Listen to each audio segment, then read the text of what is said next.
Hello YouTube, the Gun Out here. It's another great day to be an American. Let freedom reign. So today I'm going to go over the results that I was able to attain in my 6.5 Creedmoor shooting the 130 grain Sierra Game King bullet, tip Game King actually, and Reloader 16 powder, loaded in Peterson brass with Winchester large rifle primers. So I loaded up starting charge of 42.5 grains, worked up in half grain increments up to 44 grains.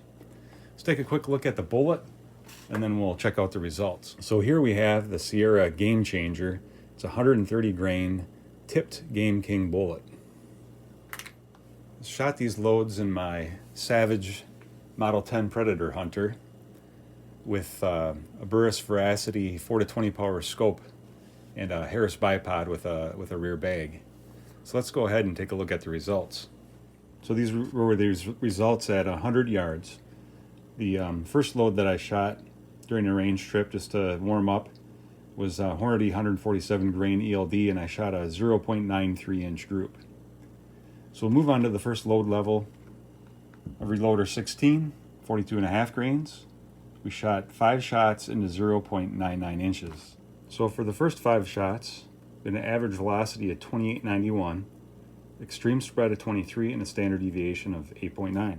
Our next 5-shot group was at 43 grains, and the 5 shots went into 1.11 inches. At 43 grains, we had an average velocity of 29.16, an extreme spread of 38, and a standard deviation of 14.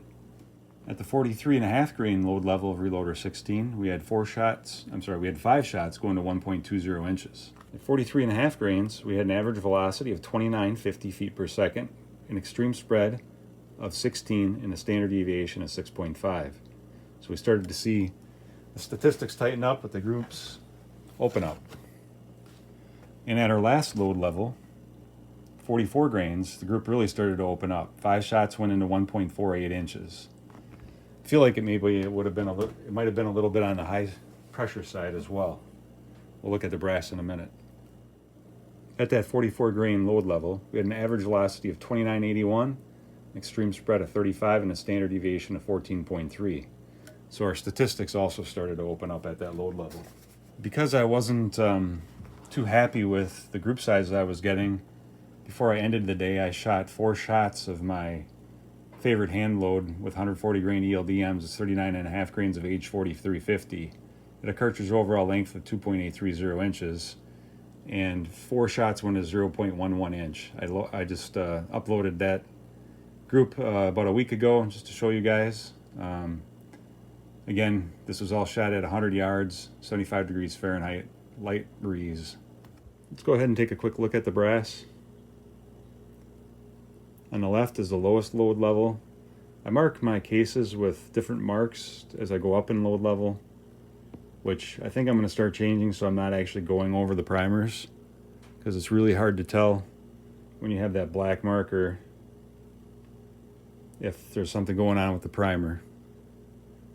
But it definitely seemed like we were getting some cratering of the primer, especially as we went up in load level, and a little bit flat in primer as well. I don't know how well that's coming across on the screen, but I feel like the first 2 load levels were fine, and I feel like it seems like we started to get a little bit of cratering in the last 2 and some flattened primers. So I would probably stick with the lower load levels, and those were the tighter groups anyways. Well guys, overall I wasn't too happy with the performance of these 130 grain Game Changer bullets. They certainly didn't change any game for me. I was hoping for better results. I don't know if you guys have used them. If you have, post in the comments below loads that have worked out well for you. I hope you guys enjoyed the video. If you did, please like and subscribe. You guys be safe out there.